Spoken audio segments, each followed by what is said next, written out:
രാത്രി 11:30 ആളുകളെ വീട്ടിൽ നിന്ന് വിളിച്ച് പുറത്തിറക്കി നിർത്തിയിട്ട് ലൈനായിട്ട് നിർത്തിയിട്ട് വെടിവെച്ച് കൊല്ലുക എന്ന് പറഞ്ഞാൽ എന്തൊരു സംഭവമാണത്.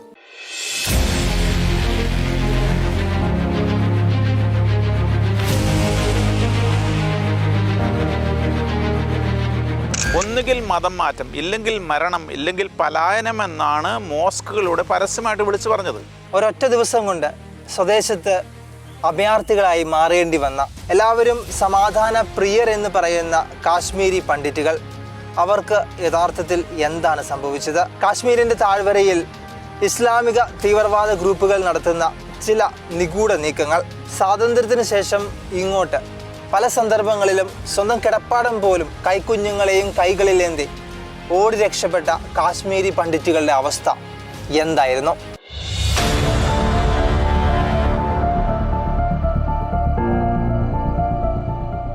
വർഷങ്ങൾക്കിപ്പുറം കാശ്മീർ സമാധാനത്തിൻ്റെ പാതയിലൂടെയാണ് നടന്നു നീങ്ങുന്നത്.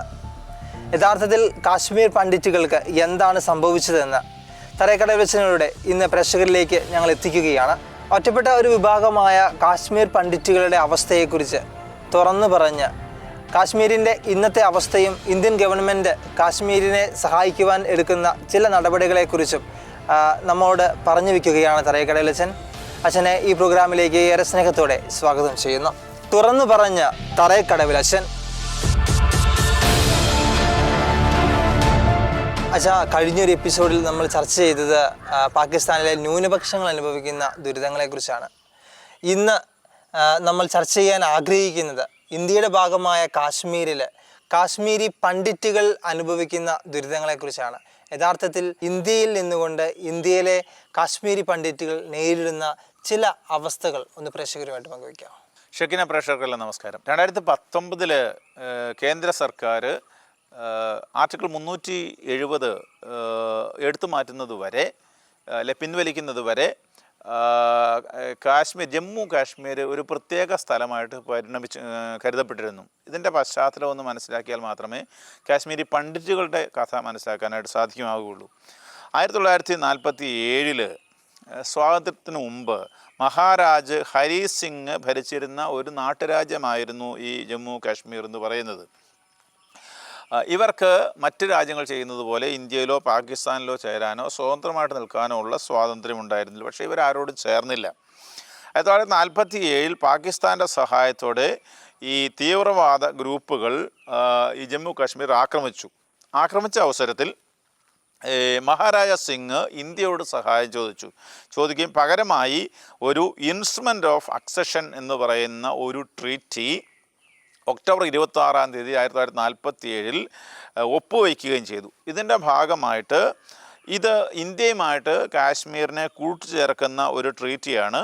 പക്ഷേ ഇത് പരിമിതമായ ഒരു കൂട്ടിച്ചേർക്കലായിരുന്നു. അതായത് പ്രതിരോധം, നയതന്ത്രം, കമ്മ്യൂണിക്കേഷൻ എന്നുള്ള കാര്യങ്ങളിൽ അത് കേന്ദ്ര സർക്കാരിൻ്റെ കീഴിലും മറ്റ് കാര്യങ്ങൾ സ്വതന്ത്രമായിട്ട് നിൽക്കുന്ന ഒരു സംവിധാനമാണ് അന്ന്. അങ്ങനെയാണ് ഇവർക്കൊരു പ്രത്യേക സ്റ്റേറ്റസ് ഉണ്ടാകുന്നത്. ഇവർക്ക് വേണ്ടി നെഹ്റുവിൻ്റെ വളരെ അടുത്ത കൂട്ടുകാരനായിരുന്ന ഗോപാലസ്വാമി അയ്യങ്കാറാണ് ആർട്ടിക്കിൾ 370 രൂപപ്പെടുത്തുന്നത് പ്രത്യേക സംവിധാനമായിട്ട്. അതായത് അവർക്ക് വേറൊരു ഭരണഘടന ഉണ്ടായിരിക്കും, അവരുടെ നീതിന്യായ വ്യവസ്ഥ വേറെയായിരിക്കും, സ്ഥലം വാങ്ങുക എന്നുള്ള കാര്യങ്ങൾ അവിടെയുള്ളവർക്ക് മാത്രമേ സാധ്യമാകുള്ളൂ എന്നുള്ള കാര്യങ്ങൾ ഉൾപ്പെടുത്തിയിട്ടുള്ള ആർട്ടിക്കിളാണ് ഈ പറയുന്ന 370. ഈ സംവിധാനം അന്ന് ഇവർ ചെയ്ത് താൽക്കാലികമായൊരു സംവിധാനമായിട്ടാണ്. പക്ഷേ അത് ഈ 2019 ഓഗസ്റ്റ് 5 വരെ നിലനിന്നിരുന്നു എന്നത് വളരെ രസകരമായിട്ടുള്ളൊരു കാര്യമാണ്. ആദ്യം ഷെയ്ഖ് അബ്ദുള്ള ഇന്ത്യയുടെ കീഴിൽ ഒരു സ്വതന്ത്ര സ്റ്റേറ്റായിട്ട് നിലനിൽക്കാമെന്ന് പറഞ്ഞെങ്കിലും 1953 സ്വതന്ത്രമായ രാജ്യം വേണമെന്ന് പറഞ്ഞതിൻ്റെ പേരിൽ ഉണ്ടായ പ്രശ്നങ്ങളൊക്കെ നമുക്ക് അറിയാവുന്നതാണ്. അദ്ദേഹം അറസ്റ്റ് ചെയ്യപ്പെടുകയൊക്കെ ചെയ്തു. 1947-48 UN ഈ പ്രശ്നം ഇന്ത്യ പാകിസ്ഥാൻ യുദ്ധം ഉണ്ടായപ്പോൾ ഇത് UN അവതരിപ്പിക്കുകയും UN അത് വോട്ടിട്ട് തീരുമാനിക്കാമെന്ന് വയ്ക്കുകയൊക്കെ ചെയ്തപ്പോൾ പാകിസ്ഥാന് അവർ ഒക്കുപ്പൈ ചെയ്തിരുന്ന കാശ്മീരിൽ നിന്ന് പട്ടാളത്തെ പിൻവലിക്കാതെ പോയതുകൊണ്ട് അന്ന് തീരുമാനങ്ങൾ നടന്നില്ല. അതുകൊണ്ട് തീരുമാനം ഉണ്ടായതുമില്ല. അച്ഛൻ കാശ്മീരിൻ്റെ ചരിത്രം ഇപ്പോൾ പറയുകയുണ്ടായി. ആരാണ് ഈ കാശ്മീരി പണ്ഡിറ്റുകൾ? അതൊന്ന് പ്രേക്ഷകരായിട്ട് പങ്കുവയ്ക്കാമോ? കാശ്മീർ താഴ്വരയിലെ ഏറ്റവും ആദ്യകാലത്ത് നമുക്കറിയാവുന്ന ജനങ്ങളാണ് കാശ്മീരി പണ്ഡിറ്റുകൾ. 1000 വർഷം ചരിത്രം നമുക്ക് പറയാൻ കഴിയും. സാംസ്കാരിക, രാഷ്ട്രീയ, മത ജീവിതത്തിൽ വലിയ സംഭാവനകൾ നൽകിയിരുന്ന അവിടുത്തെ പ്രധാനപ്പെട്ട ആളുകളാണവർ. എന്നാൽ അടുത്ത കാലത്ത് വലിയ പീഡനം നേരിടേണ്ടി വന്ന ആളുകളുമാണ് ഈ കാശ്മീരി പണ്ഡിറ്റുകൾ. ആദ്യകാലവാസികൾ താഴെ പറയുമ്പോൾ ഹിന്ദു പുരാണത്തിൽ തന്നെ അവരെക്കുറിച്ച് പറയപ്പെടുന്നുണ്ട്. നിലമത്ത പുരാണ, അതായത് 6-ാം നൂറ്റാണ്ടിലുള്ളതാണ്. അതിനകത്ത് ഇവരെക്കുറിച്ച് ഇവരുടെ ചരിത്രം പറയുന്നുണ്ട്. രാജതരംഗിണി, അത് 12-ാം നൂറ്റാണ്ടിലെയാണ്. അതിനകത്തൊക്കെ ഇവരുടെ കാര്യങ്ങളും പറയുന്നുണ്ട്. അപ്പോൾ ഇവർ വളരെ പഴയ ആശ്രമത്തിലെ ആളുകളാണ്. ഇവർ സംസ്കൃത പണ്ഡിതന്മാരായിരുന്നു, ഭരണാധികാരികളായിരുന്നു, മതനേതാക്കളായിരുന്നു. ഇങ്ങനെ പ്രധാനപ്പെട്ട മേഖലകൾക്ക് ഇവരുണ്ടായിരുന്നു. പ്രധാനമായിട്ടും ഈ താഴ്വരയിലുണ്ടായിരുന്നത് ഹിന്ദുക്കളും ബുദ്ധമതക്കാരുമാണ്. ആദ്യകാലത്ത് പല അമ്പലങ്ങളും പഠന കേന്ദ്രങ്ങളും ഈ കാലത്ത് അവിടെ ഉണ്ടായിരുന്നു. സൺ ടെമ്പിളുണ്ട്, ശങ്കരാചാര്യ ടെമ്പിളുണ്ട്, ഇങ്ങനെ പല അമ്പലങ്ങളുണ്ട്. 8-ാം നൂറ്റാണ്ടിൽ അവിടെ സർവജ്ഞാനപീഠം എന്ന വലിയ പഠനശാലയാണ്. അവിടെ നമ്മുടെ ആദിശങ്കരാചാര്യ പോലുള്ള ആളുകൾ പോയി പഠിച്ചിരുന്നു. ഇങ്ങനെയുള്ള സ്ഥലമാണ് ഈ കാശ്മീർ എന്ന് പറയുന്നത്. എന്നാൽ പിന്നീട് മംഗോളിയൻസ് ഇവിടം പിടിച്ചെടുക്കുന്നത് കാണാം. പിന്നെ മിലിറ്ററി ഈ അധിനിവേശങ്ങളാണ് നമ്മൾ കാണുന്നത്.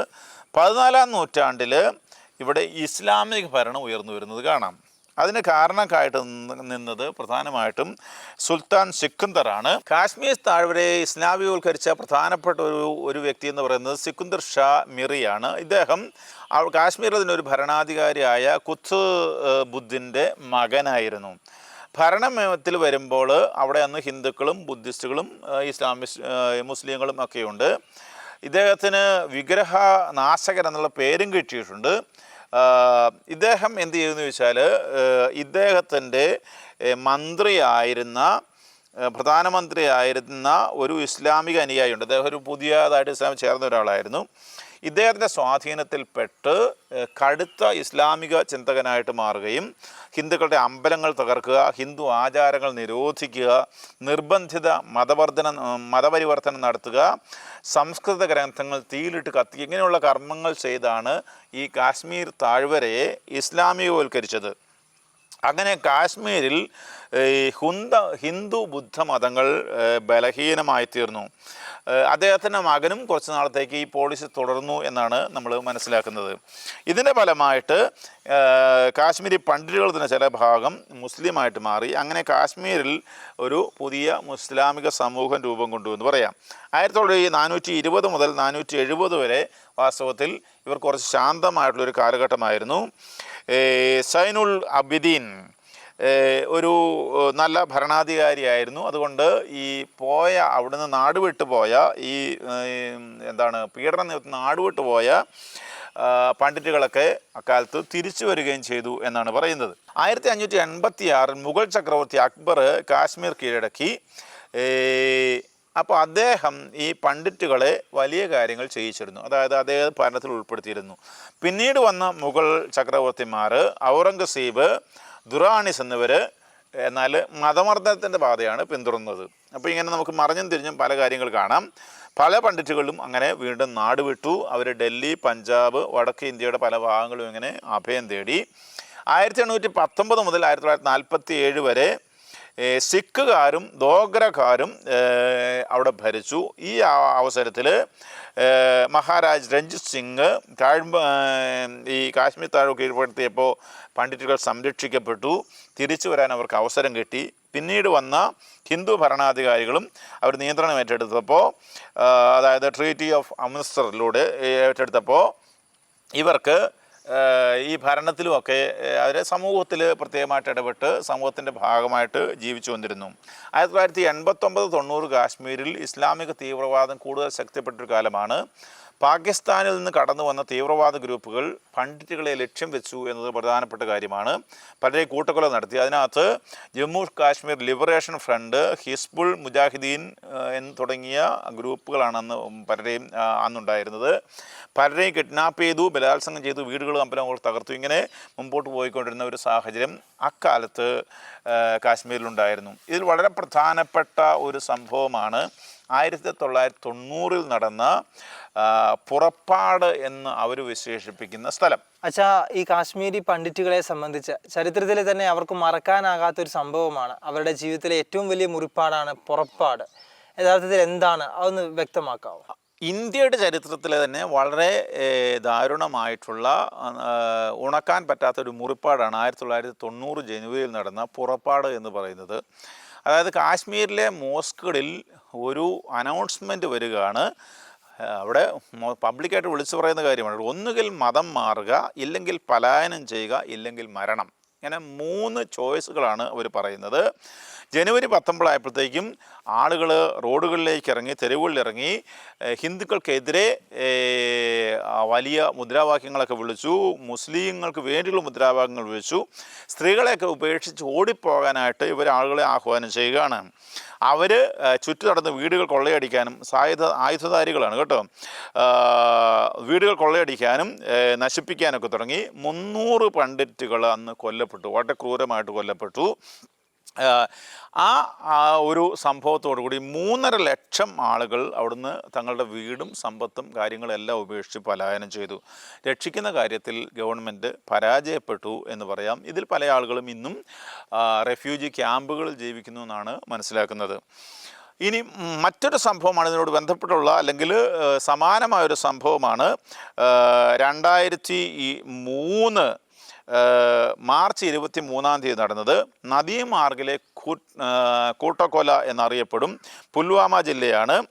രാത്രി 11:30 ആയപ്പോഴത്തേക്കും ഇന്ത്യൻ പട്ടാളക്കാരുടെ വേഷത്തിൽ ആയുധധാരികളായിട്ട് ഈ തോക്കും ഗ്രനേഡും ഒക്കെ കടന്ന തീവ്രവാദികൾ സ്ത്രീകളെയും കുട്ടികളെയൊക്കെ അടക്കം 24 പണ്ഡിറ്റുകളെ ഇങ്ങനെ നിർത്തിയിട്ട് അവർ വെടിവെച്ച് കൊന്നു. മുമ്പിൽ നിർത്തിയിട്ട് വെറുതെ വെടിവെച്ച് കൊല്ലുകയാണ്.